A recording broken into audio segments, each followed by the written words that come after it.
Cô nói như vậy có nghĩa là cô không buông tha anh ta chứ gì? Thôi em không nói chuyện với anh nữa đâu, em đi đây.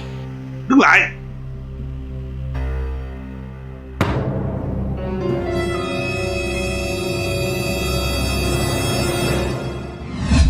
Và ngày hôm sau tôi chờ anh ở công ty. Tôi không ngờ anh lại có hẹn với cô ta. Ủa em đi đâu đây? Ủa, em đến đây em đợi anh nè.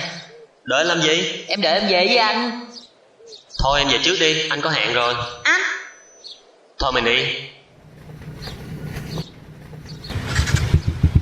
Anh đi trước nha.